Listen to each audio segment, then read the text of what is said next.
नमस्कार, राम राम, नमस्ते, सलाम। मैं हूं आपका होस्ट आसिम रंधावा और आप देख रहे हैं J2 चैनल। आज का जो हमारा प्रोग्राम है वो है हिस्ट्री नेगोशिएशनिज्म से रिलेटेड। और इसमें जो हम आज बुक डिस्कस करेंगे और रैशनल पॉइंट ऑफ व्यू लेंगे इसके ऊपर, वो है रॉयल रन रेबल्स, जो कि डॉक्टर प्रिया ने लिखी है और वो ऑक्सफोर्ड यूनिवर्सिटी में हिस्ट्री डिपार्टमेंट में टीच करती हैं। इस बुक को डिस्कस करने का पर्पस ये है कि जब मैं मुझे ये बुक अजय सिंह गढ़वाला ने यूएसए से फॉरवर्ड की और मैंने जब इसको रीड किया तो कुछ चीज़ें मुझे जाट ट्राइब के हवाले से ठीक नहीं लगी, गैर मुनासिब लगी। और मैंने उनको, डॉक्टर प्रिया अतवाल को, जो कि इस बुक की पब्लिशर हैं, मैंने उनको ईमेल राइट किया कि मुझे ये बताएं कि जो आपने एक पर्टिकुलर रेफरेंस मैंने कोट किया, मुझे बताएं कि ये सोर्स आपने कहाँ से ली है। तो कुछ दिन के बाद उनका रिप्लाई आया कि मेरे पास इंसफिशिएंट सोर्सेज थे इस जो जो इस लाइन को आप कोट कर रहे हैं इसके हवाले से। तो उन्होंने एक आईओआर नंबर दिया अपनी ही बुक से कोट करके कि मैंने यहाँ से लिया है। लेकिन ये आईओआर नंबर या जो ये रेफरेंस था, ये ऑनलाइन निकालना या ऑनलाइन इसको एक्सेस करना इम्पॉसिबल था, क्योंकि बैकग्राउंड में ये इन्होंने कहाँ से लिया है इसको वो खुद ही जानती थी। तो मैंने उनको दोबारा ईमेल राइट की कि प्लीज़ आप मुझे बताएं कि ये आपने कहाँ से लिया है, क्योंकि ये जो आप एक्सेस दे रही हैं, जो बता रही हैं, ये आप अपनी ही बुक का बता रही हैं। तो उसके बाद उनका रिप्लाई नहीं आया, तो मैंने उनकी फिर जो हेड थी फाइनेंस की ऑक्सफोर्ड यूनिवर्सिटी की, मैंने उनको ईमेल राइट की कि काइंडली आप मुझे इसका रेफरेंस दें या इस इशू को आप रिजॉल्व करें। अगर शायद हम गलत हैं तो हमें करेक्ट करें, और अगर ये इन्फॉर्मेशन ठीक नहीं है तो इसको करेक्ट करें। तो मैंने उनको कहा कि आप ऑनलाइन मीटअप करें या कहीं पे बैठ के हम इसको डिस्कस कर सकते हैं। लेकिन उनकी तरफ से भी कोई रिप्लाई नहीं आया। उसके बाद मैंने जो है जो चेयर पर्सन थे ऑक्सफोर्ड यूनिवर्सिटी के हिस्ट्री डिपार्टमेंट के, उनको ईमेल राइट की। तो उनका रिप्लाई आया है कि हम सॉरी करते हैं अगर आपको कोई लाइंस इसमें से या ट्राइब के हवाले से ठीक नहीं लगी, तो हम इसके हवाले से आपसे सॉरी करते हैं। लेकिन जो आपने रेफरेंस कोट किया, जो जो आपने बात कही, वो डॉक्टर प्रिया ने दे दी है। लेकिन प्रॉब्लम फिर वहीं का वहीं था कि ये जो रेफरेंस वो दे रही थी वो अपनी ही बुक से दे रही थी। इसको ऑनलाइन एक्सेस करना या इसकी एटलीस्ट वो मुझे सॉफ्ट कॉपी भेजी थी कि ये यहाँ से हमने इसको रेफरेंस को लिया था। तो उसके बाद फिर जो है हमारे टीम मेंबर, उसमें हमारे बहुत सारे टीम मेंबर्स ईमेल में लूप में थे, जिनमें से एक नवतेज मांगत साहब भी हैं। उन्होंने भी जो है मेरी बात को सेकंड किया और उनको, जो चेयरपर्सन थे, उनको यही बात कही कि ये इसके बारे में आप बताएं कि आपने रेफरेंस कहाँ से लिया है। उन्होंने फिर इसमें और भी बहुत सारी इंफॉर्मेशन ऐड की। अभी भी हम उनके साथ, जो ऑक्सफोर्ड यूनिवर्सिटी हिस्ट्री डिपार्टमेंट की टीम है, उनके साथ टच में हैं और हम कंटिन्यू डिस्कशन कर रहे हैं ईमेल्स के थ्रू कि हमें जो है या तो इसका रिप्लेस दिया जाए या इसको करेक्ट किया जाए। तो फिलहाल फर्दर हम इसके ऊपर, हमारी अभी बात चल रही है। इस पे आज हम इस पूरी बुक के ऊपर आज हम एक रैशनल पॉइंट ऑफ व्यू लेंगे मुदस्सिर बाजवा भाई से, एडवोकेट मुदस्सिर बाजवा भाई, जिन्होंने हमें लाहौर से ज्वाइन किया है। Thank you very much Mudassir Bajwa भाई, आपने हमें ज्वाइन किया, अपना कीमती टाइम दिया। बहुत शुक्रिया रंधावा जी। अ, बहुत शॉर्ट में बात करूंगा। इनकी बुक के अंदर एक मैप टू दिया हुआ है उन्होंने शुरू में ही। ये मैप जो है एग्जेजरेटेड है, और इसमें स्टेट ऑफ बहावलपुर जो है वो महाराजा की किंगडम के अंदर इन्होंने शो की है। इन रियलिटी ऐसा था ही नहीं। ठीक है। और ये बेसिक किस्म की इंफॉर्मेशन थी जिसमें ये गलती कर गई। मैं ये नहीं कहता कि इंटेंशनली होगी, इन्होंने शायद जिस बुक्स को स्टडी किया उसके अंदर भी इसी तरह ही होगा, क्योंकि इन्होंने ये मैप्स कहीं से उठाए हैं और इन्होंने उसका जिक्र बुक के अंदर किया हुआ है। और यहाँ बुनियादी गलती ये अ, है कि सतलुज तरफ की जो टेरिटरी थी वो महाराजा की किंगडम के अंदर शामिल ही नहीं थी। ये लॉजिक थी, क्योंकि इसके आगे एक एग्रीमेंट है जिसका मैं जिक्र करूंगा आगे स्लाइड में। वो एग्रीमेंट की कॉपी भी आपके साथ शेयर करूंगा। वो बुनियाद है उसकी। तो जब आप हिस्ट्री पे काम कर रहे होते हैं और आपको इंटरेस्ट हो, तो फिर आप ये चीज़ें बुनियादी नोयत की बड़े शौक से स्टडी करते हैं और देखते हैं कि कहाँ कहाँ टेरिटरी तक वो पहुंचे थे और क्या किधर किधर तक इनका रूल रहा है। तो हमारी गुफ्तगू का कोई मकसद ये नहीं है कि हम प्रिया अटवाल को डिस्करेज करें। ठीक है, रिलीजियस फनेटिक हैं वो, लेकिन वक्त गुजरने के साथ साथ वो रैशनल फ्रेम ऑफ माइंड की जब हो जाएंगी तो वो रियलाइज करेंगे कुछ मिस्टेक्स वो कर चुकी हैं, और कंपैरेटिव स्टडी को भी देख लेंगी, और ये भी रियलाइज करेंगी कि इस दुनिया के अंदर बहुत से लोगों के पास बहुत ज़्यादा इंफॉर्मेशन है, और उनको चाहिए कि वो सेकेंडरी सोर्स ऑफ इंफॉर्मेशन की बजाय प्राइमरी सोर्स ऑफ इंफॉर्मेशन की तरफ भी ज़रा फोकस करें।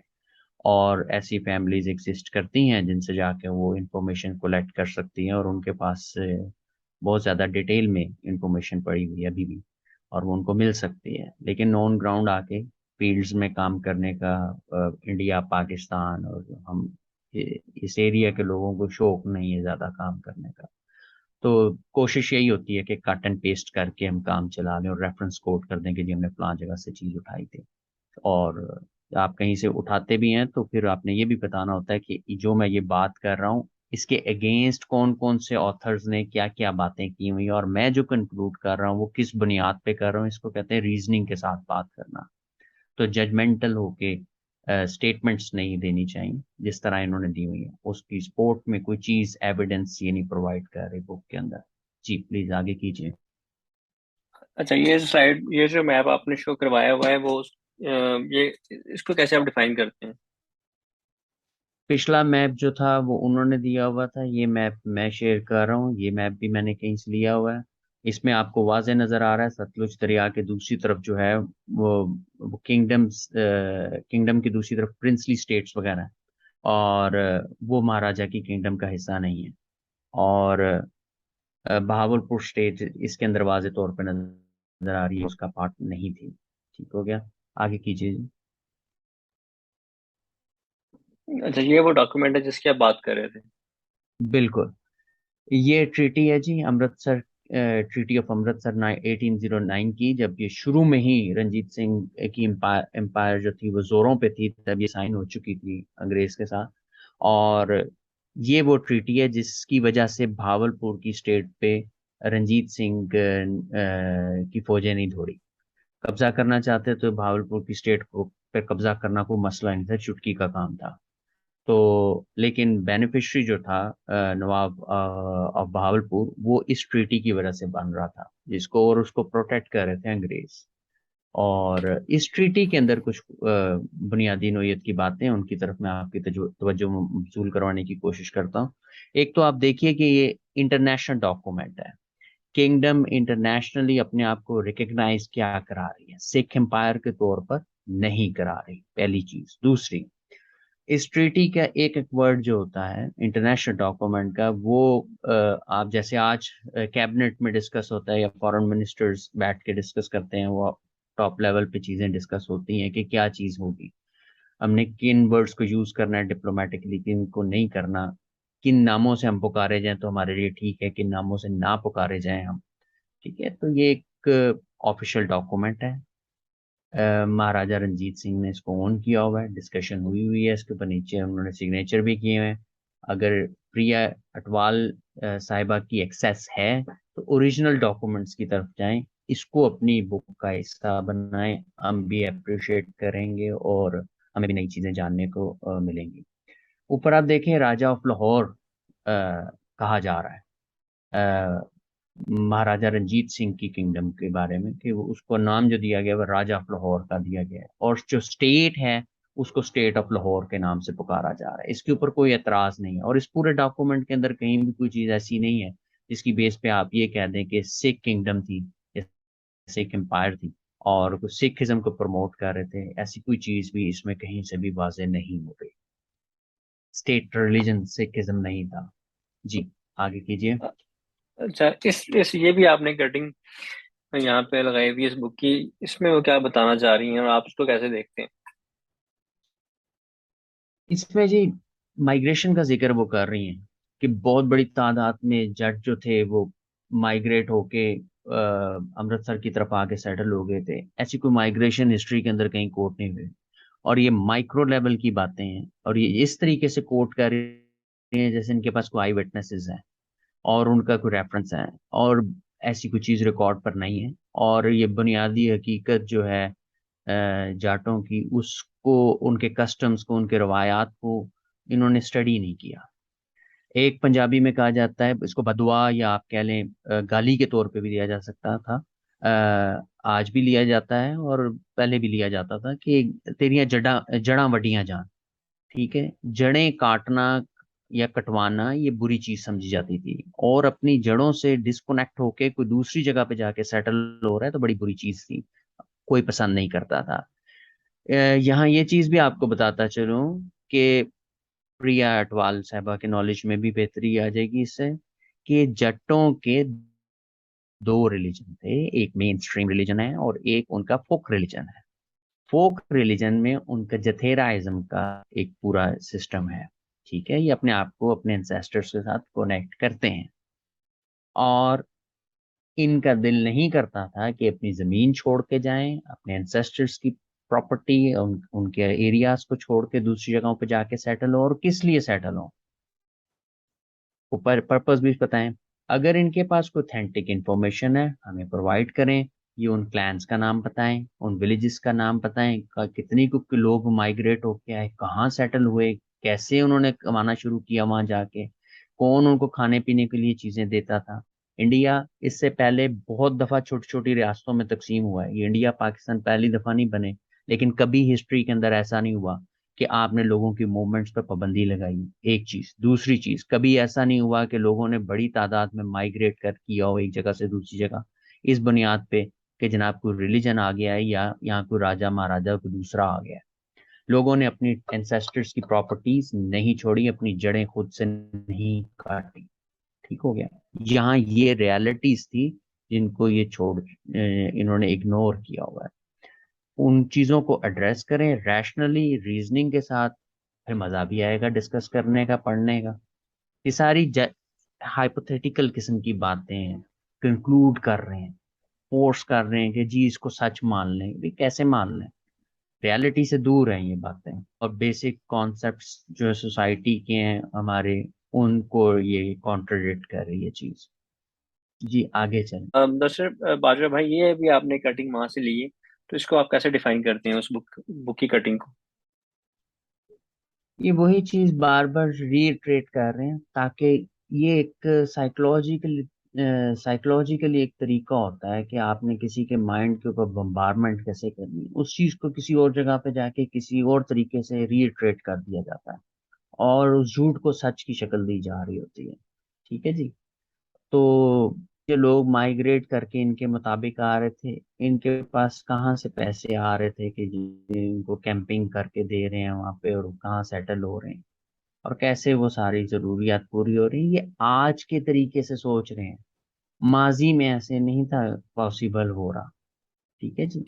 तो इनको रियलिटी को देखना है कि भाई आज से 200 साल पहले क्या ऐसा पॉसिबल था, 300 साल पहले कैसे मुमकिन हो सकता था, कैसे अरेंजमेंट्स किए जा सकते थे। ठीक है। तो इन चीजों को भी एड्रेस करें, रैशनली चीजें देखें, समझ भी आएगी बातों की। वही चीज है, रीइटरेट हम्म। हुई है, हम इससे एग्री नहीं करते, ऐसी कोई माइग्रेशन का जिक्र हिस्ट्री के अंदर नहीं है। ये पोर्ट्रेट इसलिए किया जाता है ताकि ओवर रेट किया जाए अपनी हिस्ट्री। जैसे मुस्लिम्स ने हिस्ट्री लिख रहे होते हैं तो वो कहते हैं जी इससे पहले सारा ब्लैक ही रहा था, ये नहीं हुआ था, वो नहीं हुआ था, हिस्ट्री में कभी पहली दफा हुआ, ऐसा नहीं था। इसी तरह ये भी आपको ये बताएंगे कि जनाब इन गुरुओं के आने से पहले ऐसा कुछ भी नहीं था, बड़ी बुरी हालत थी इन लोगों की। जट हर दौर में सरवाइव कर गए हुए हैं, यही लड़ते रहे हैं, यही लड़े हैं, इन्होंने ही निकल के बाहर आके रंजीत सिंह की किंगडम खड़ी की थी। सिखों सिखिज्म का इससे दूर दूर तक इस तरह से ताल्लुक नहीं था, क्योंकि जो मिसल्स थे उसके अंदर हिंदू भी थे, उसके अंदर मुसलमान भी थे, और आप उनको उनके अपीयरेंस से नहीं जज कर सकते थे कि कौन मुसलमान है, कौन हिंदू है, कौन सिख है। और पेट्रोलिंग का कॉन्सेप्ट बहुत पहले से हो रहा था, 10 10 20 20 के जत्थे पेट्रोलिंग कर रहे थे। तो रियलिटी ग्राउंड पे कुछ और है, उसको स्टडी करने की जरूरत है।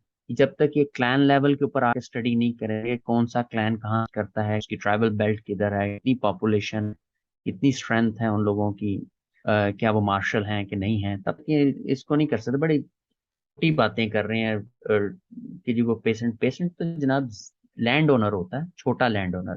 तो जट्टों में छोटे भी हैं और बहुत बड़े भी हैं। तो इसमें कोई इशू नहीं है, अपनी जमीनों पे काश्त करते हैं। ठीक है, और वो उनकी इनहेरिटेड प्रॉपर्टी है, उनको उसके साथ दिलचस्पी यही है। मेजॉरिटी तो लोगों के आबाओ अजदाद अपनी जमीनों में भी दफन हुए हुए हैं, समाधियां बनी हुई हैं। ये भी आपने उसी उसी बुक में से कट की है स्लाइड। वही बात है इसके अंदर भी कि जनाब वो ये सिखों ने अपने कल्चर इंट्रोड्यूस किया, और एक नया कल्चर, हाइब्रिड कल्चर सा इन्होंने बना लिया, और अपने आप को इन्होंने उठाया जी पेसेंट क्लास से। तो ये क्लासिज्म कास्टिज्म को प्रमोट कर रहे हैं सिखिज्म की आड़ में, और डिस्कशन सारी उसी के ऊपर कर रहे होते हैं। जब आपके गुरुओं ने उसको क्लासिज्म को, कास्टिज्म को डिस्करेज किया है, तो सारा फोकस ही इनका उन्हीं चीजों के ऊपर होता है कि आर्यन सोसाइटी कास्टिज्म पर नहीं बेस करती, क्लैनिज्म पे करती है। क्लैनिज्म के ऊपर हम लोग आज भी मानते हैं, यकीन है, और जथेराइज्म का सारा कॉन्सेप्ट उसी के ऊपर है, फोक रिलीजन का। तो कास्टिज्म की कोई गुंजाइश नहीं, और यही हमारा ब्राह्मणिज्म के साथ जो है टकराव की बुनियादी वजह है। इस चीज को ये रियलाइज नहीं करते, क्योंकि गुरुओं ने भी वही बात की, वो जटों ने अप्रिशिएट की, और अगर वो इसके अगेंस्ट को कर रहे होते कभी अप्रिशिएट ना करते। ये हमारे बुनियादी कॉन्सेप्ट्स हैं, मुसलमानों में भी ऐसे ही हैं, सिखों में भी ऐसे ही हैं, हिंदुओं में भी ऐसे ही है। ठीक हो गया एगैलिटेरियनिज्म अच्छा। का कॉन्सेप्ट जाटारियंस के अंदर शुरू से है। कोई किसी एक क्लैन के मेंबर को दूसरे क्लैन के मेंबर के ऊपर कोई फोकियत नहीं है। हम बिलीव करते हैं कि हर कम्युनिटी को राइट है कि वो अपने जीन्स को प्रिजर्व करें। इसको आप कैसे डिफाइन करते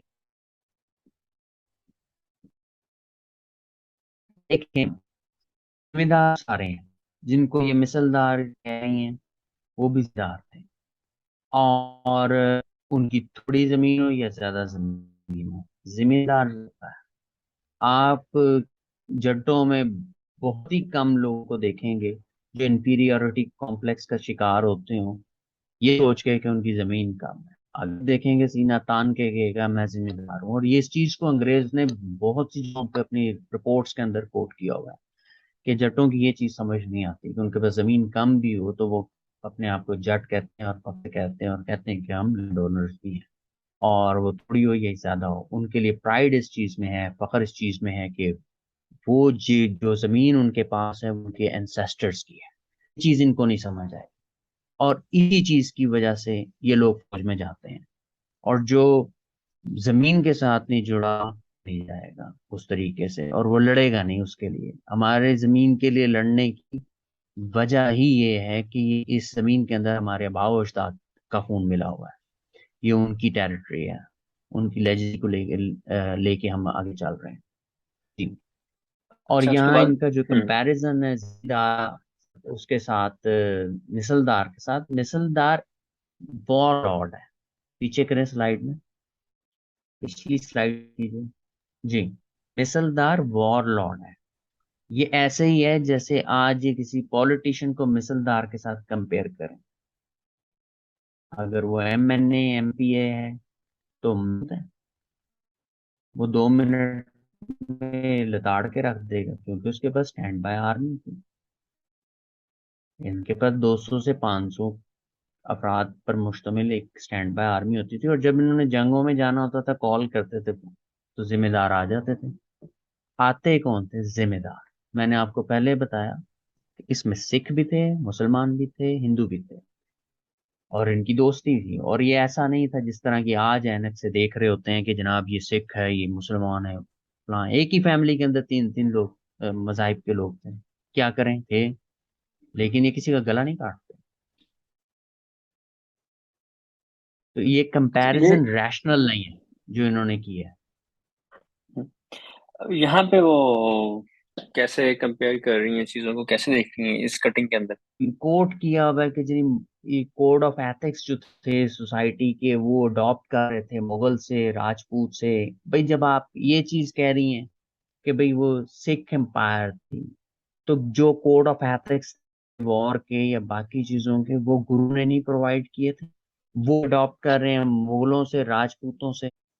अपने ही पाँव पे खुद कुल्हाड़ी मार ली। सिखिज्म के अपने कोड ऑफ एथिक्स कुछ भी नहीं, गुरुओं ने दिए। वो जंगें जो लड़ते रहे उसमें कोई कोड ऑफ एथिक्स, क्या गुरु भी मुगलों और राजपूतों को कोड कर रहे थे? उनके कोड ऑफ एथिक्स को जो फॉलो कर रहे थे? तो जब उनको फॉलो कर रहे थे तो फिर ये जो ओरिजिनल्स है जिनको फॉलो किया जा रहा है उनको जाके फॉलो कर लें।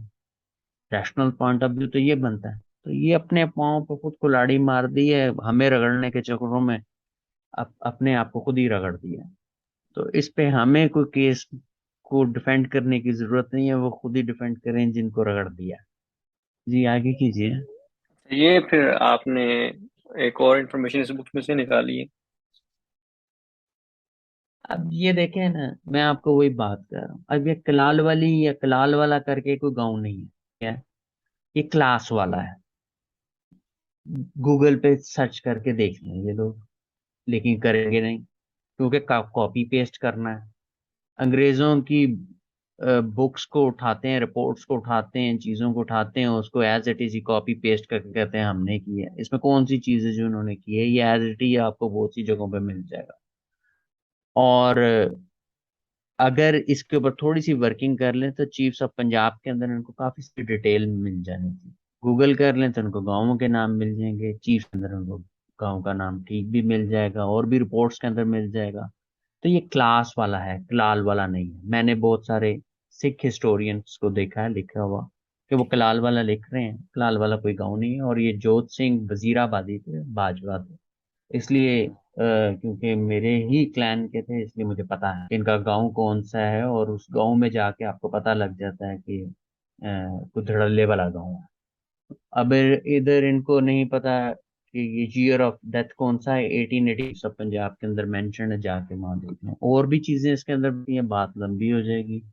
और जोत सिंह चीमा के साथ इनका ट्रायल हुआ था, उनकी भी जमीनें जो थी वो अंग्रेजों ने जब्त कर ली थी। आगे कीजिए। ये इंफॉर्मेशन भी दे दी है प्रिय अटवाल को, अपनी चीज अपनी नेक्स्ट बुक के अंदर चीजें दुरुस्त कर लें। ये चीफ साहब पंजाब के अंदर है जी, देख लें। जोत सिंह का नाम भी आ रहा है, किमकोर का भी आ रहा है, उनका ईयर मेंशन हो रहा है, खड़क सिंह के साथ उनका रिश्ता भी आ रहा है, बाकी डिटेल भी आ रही है। कि वहां से जाके उठा लें। कॉपी पेस्ट करना है कर लें, अगर इन्हें इस फैमिली से कांटेक्ट करना है तो वो भी मुमकिन है। ठीक हो क्लास गया। वाले के बाजुओं से कांटेक्ट कर सकते हम्म। हैं जी। अच्छा, ये फिर आपने कॉइन्स भी शो करवाए हुए हैं जी, इसको आप कैसे एक्सप्लेन करेंगे इन कॉइन्स को? देखिए मैं आपको एक चीज बताऊं, ये सच है कि इस रंजीत सिंह की किंगडम को आप कह सकते हैं कि जी जी ये जो रूल था ये सरकार खालसा के नाम से पुकारा जाता था। जो दरबार था उसको दरबार खालसा कहा जाता था। जो इन्होंने सिक्के राइज किए उसको नानक शाही कहा जाता था। लेकिन ये भी सच है कि इस जो राजा को राजा ऑफ लाहौर के नाम से पुकारा जा रहा था। जो किंगडम है उसको स्टेट ऑफ लाहौर के नाम से पुकारा जा रहा था। जो लैंग्वेज थी वो सरकार ने नहीं रखी थी, उसको गुरमुखी या पंजाबी इंट्रोड्यूस स्टेट लैंग्वेज के तौर पर नहीं कराया था। ये सच है।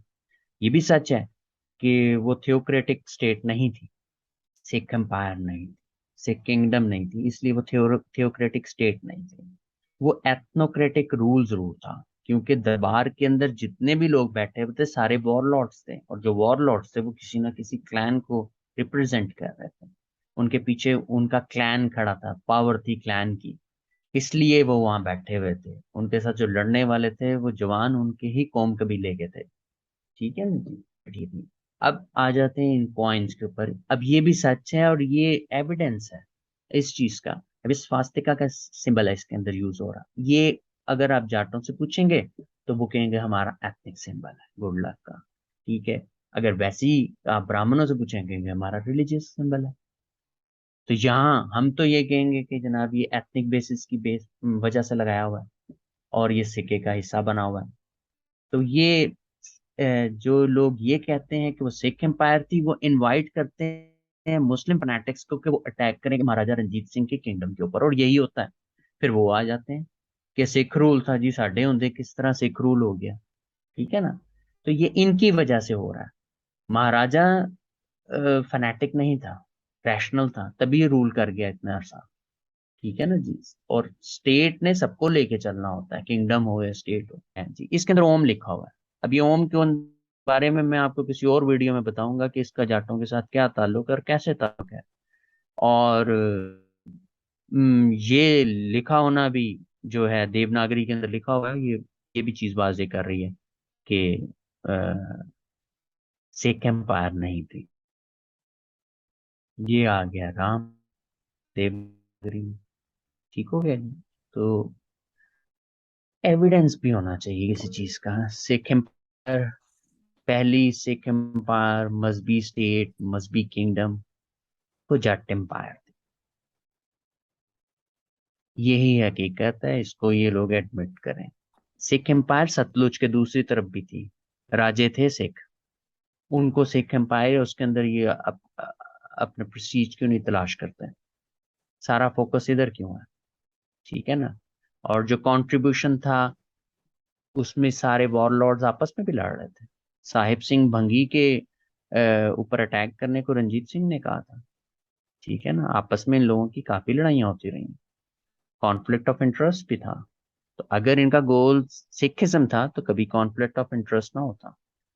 ये बुनियादी हकीकतें, रैशनल बातें हैं, इसमें कोई ऐसी चीज नहीं है जिसको आप कहें कि हाँ जी ऐसा नहीं था वैसा था। तो जब रंजीत सिंह ने वॉरलॉर्ड्स को कमजोर किया, अगर कमजोर ना करते तो फिर कोई और वॉरलॉर्ड था, अंग्रेजों को ठीक ठाक सबक सिखाता था। प्रिया अटवाल साहिबा के साथ मेरा कोई जाती वो ना ताल्लुक है, ना मैं उनको डिस्करेज करता हूँ। मैं इनकरेज करता हूँ, उनको काम करना चाहिए, अच्छी कोशिश है। थोड़ा सा रैशनल फ्रेम ऑफ माइंड के साथ करें, चीजों को कंपेयर ठीक तरीके से कर लें। हमें मजा आए पढ़ने वाले को। देखिए, उन्होंने अगर अट्रैक्ट करना है, मुझे कन्विंस करे ना, रैशनल आर्गूमेंट करके देखें तो मजा भी आएगा चीजों का।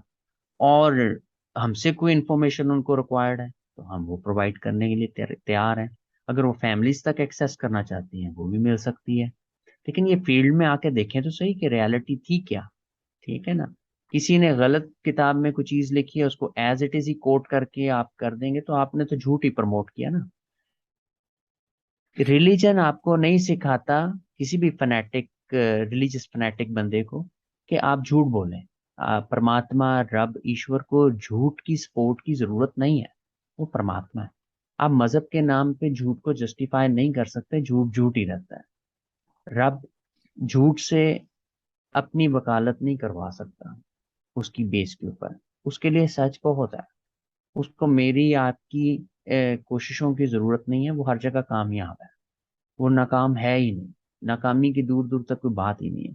तो लिहाजा सच को सपोर्ट करें।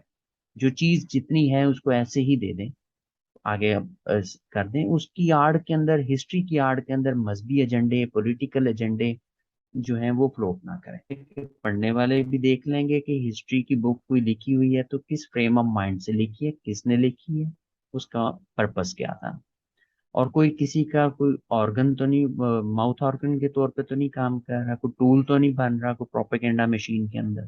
ठीक है ना। हर चीज को थोड़ा थोड़ा देखना पड़ता है कि कोई चीज बुनिया बड़ी बड़ी आपको लग रही है तो बड़ा सच लिख रहा है, बड़ा सच है, किसी एक जगह छोटा सा डेंट मार देते हैं लिखते हुए।